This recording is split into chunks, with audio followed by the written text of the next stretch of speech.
everyone, I'm Heather. I'm back for a really quick video, and this one I think might actually be quick. I know I always say that it's gonna be quick and then it's like a half an hour, which is like 15 minutes too long, but this one I'm pretty sure will actually be quick. So the premise we're working with here is that bookstores are my happy place and they ground me and cheer me up and just basically make everything right in my world. So as you know, the last couple of weeks have been rough, and so I'd go about my life, you know, going to work, watching the news, going to various places in town, collecting various items for the end of the world, and then afterwards, with a sort of anxiety spike, you know, I was like, you know what I should do? I'll treat myself. I was good today. I was so good. I'll treat myself and I'll go to the bookstore. Not to buy anything, just to look around, just to be with the books and the book people, you know, just find my grounded happy place and move on. But obviously any one of you who also has this problem of the bookstore being your happy place, you don't just go there and then not buy anything. You have to buy at least one thing because that is the basis for the making of the happiness, okay? So usually I try to find something really cheap if I do that. If I'm there to make myself happy again, I try not to hurt my wallet too badly. But you do what you gotta do for your mental health, and that's just the truth, okay? Normally, I'll have like an anxiety spike, I'll go to the bookstore, sort myself out, and then that's me sorted for like several weeks. But you know, in these trying times, I've had several trips to the bookstore to calm down and left with several books. So anyway, I don't want to, you know, dwell. We've had enough of talking about all of this craziness, but I'll just say, you know, if I wasn't already fully prepared book-wise for like a month's long quarantine, I am now, okay? So I went a bit crazy and I accidentally acquired in my anxiety about several thousand books. So, you know, we only have a bit of time. So I'm just going to do a couple of them, a selection, if you will, of all of the books that I bought over the course of like last week and the week before that. Okay, so first one is American Royals by Catherine McGee. So this is like a YA book, and I have sort of convinced myself that I no longer really like YA. I don't know why. I think I've just like basically become my father and only like, you know, old man type books now.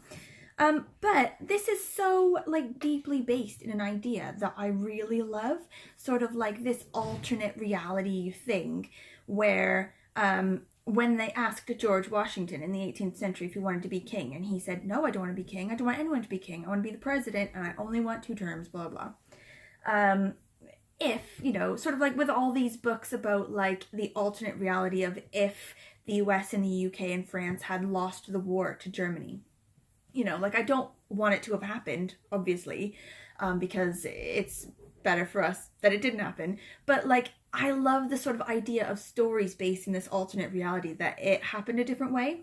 And it's the same with this idea. So if George Washington had said, no, I do want to be king and I want, you know, my family to be the royal family of America, like what would it have been like, you know?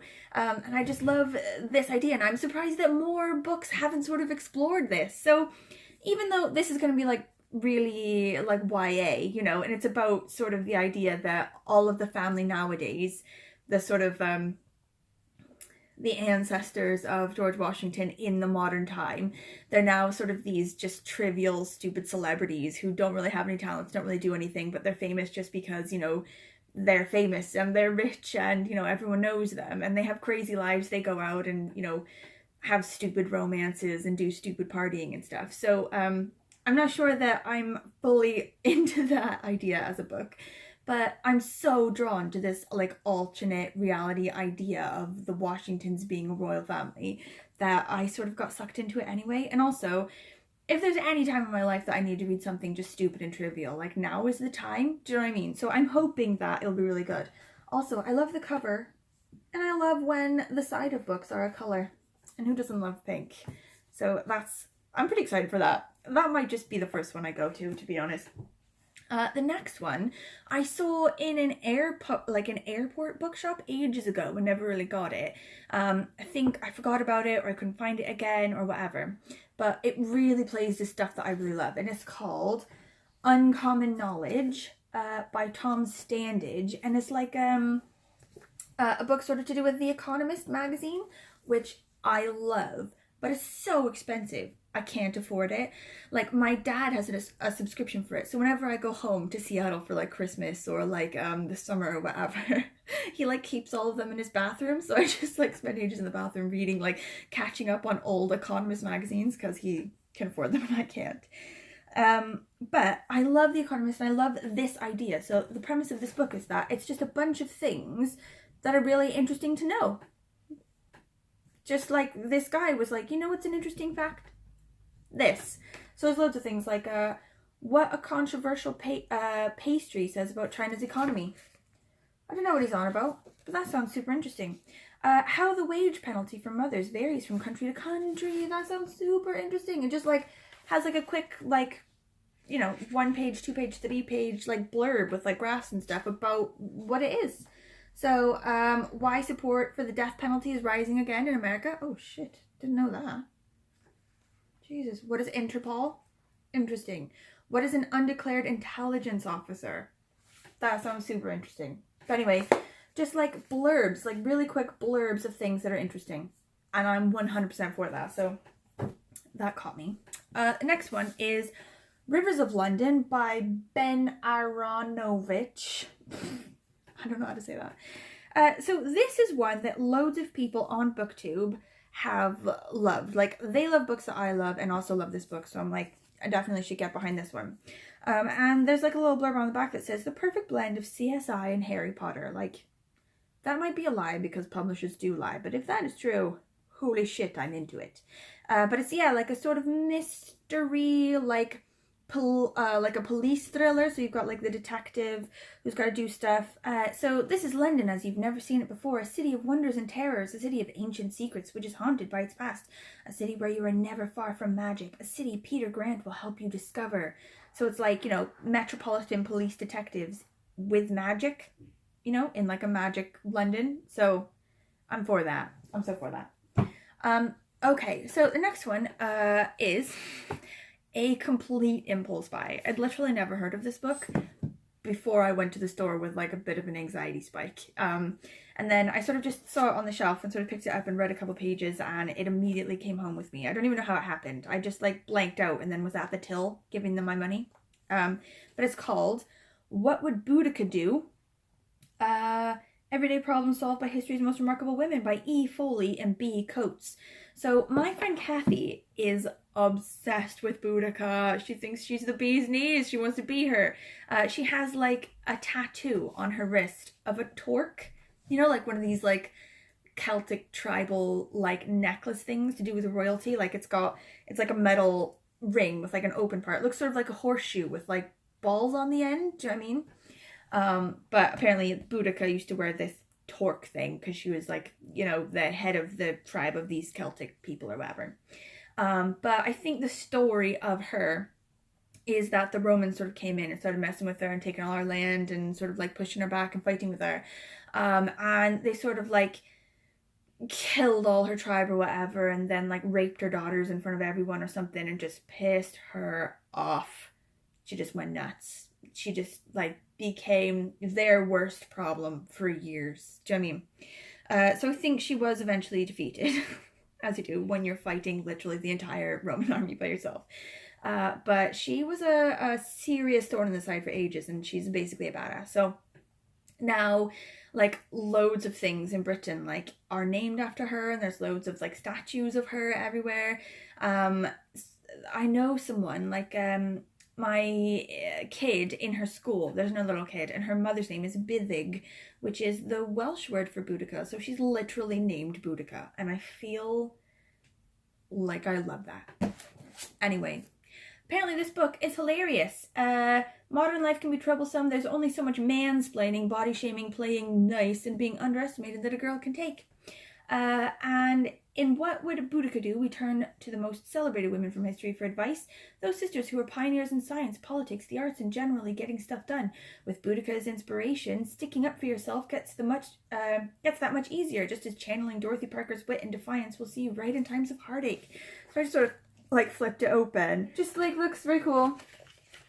Like each top bit has an illustration, Megan Lloyd George, and stepping out of your parents' shadow. I don't know, it's just sort of like bits about women that were awesome, and it's written really well and really funny, and I think it's just going to be an easy read for hard times. That's what I'm hoping anyway. That's pretty exciting actually. The next one has me, it's sort of a result of Dewiathon. So this month of March, was like a Wales related readathon, Dewiathon, that I was doing. And I've still got a few left that I need to finish, but I'm almost done. And it's got me thinking quite a lot more about Welsh literature, sort of put it on my mind a bit more. So at the bookstore when I saw this one, I thought, oh yeah, you know, that's won the Dylan Thomas Prize. I've heard about it in loads of places and it looks really good, so I will get that. It's called Pigeon by Alice Conran, and I think actually it was first written in the Welsh language and translated into English. But I haven't heard anything about the English translation being particularly bad or not as good, so I think it'll still be okay. But the idea here is that there's like these two friends and they tell each other stories or something. And then something about this like bad man, this like ice cream man or something who is potentially a bad man. And it's sort of like, I think, coming of age, like they grow up a bit and they're still friends. It says, as they grow up and their friendship grows more complicated, some of their stories fall silent, but some will come true. I don't know, it sounds really good. Like one of the kids' name is Pigeon, so what's not to love? Okay, next one. I'm hoping, potentially, I might be able to do a buddy read with Celia.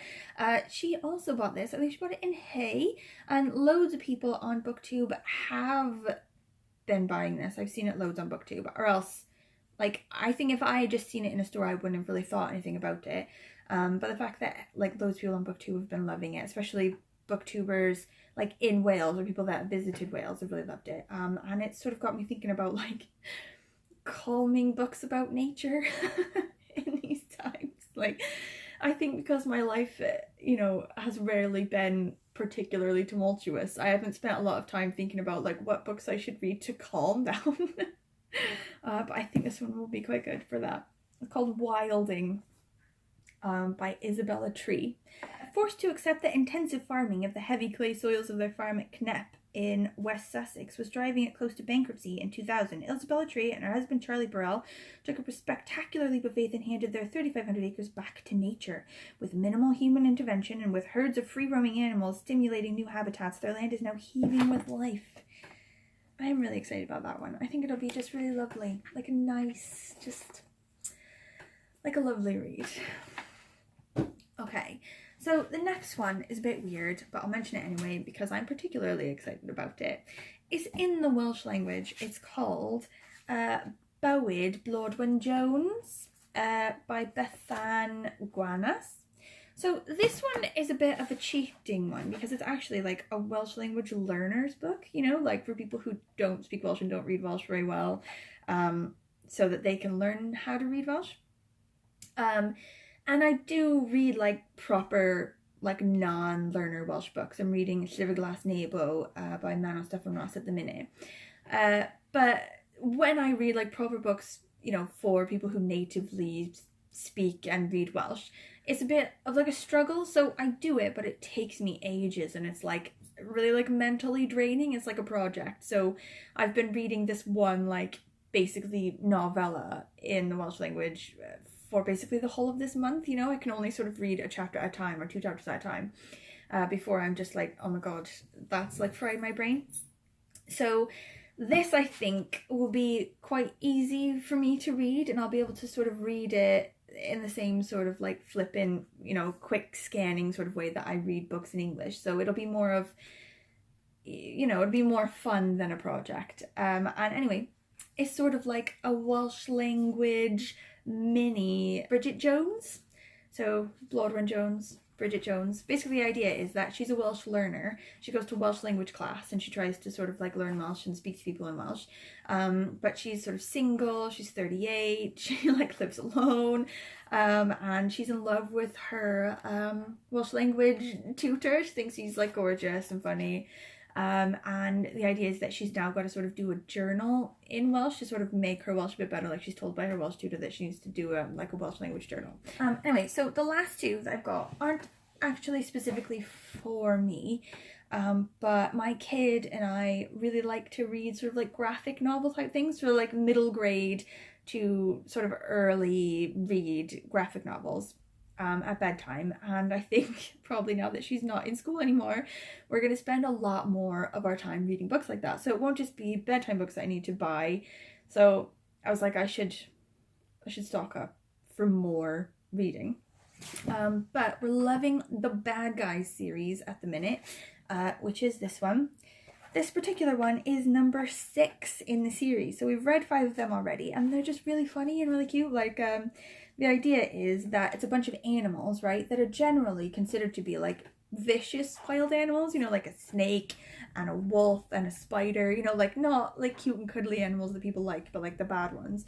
And they want to sort of like turn their image around, and they want to be like part of a group that's heroes, you know, like a league of heroes, and do good things instead of bad things like they're normally known for. In the 5th one, in the last one, they had to go to the moon to get to this like evil guinea pig who has like turned the vast majority of animals on Earth into zombies, and he's got like a ray gun that like turns them into zombies, and he's put it on the moon. So they had to go to the moon to like get the ray gun, shut it down, get this guy.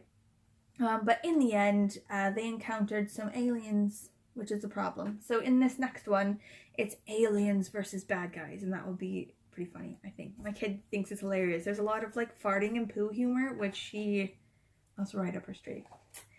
So there is another one here that I found through a channel on BookTube of this guy who has like 5th graders. Like, he has a 5th grade class, he's a teacher, and he is always sort of doing videos of what his 5th graders are currently reading.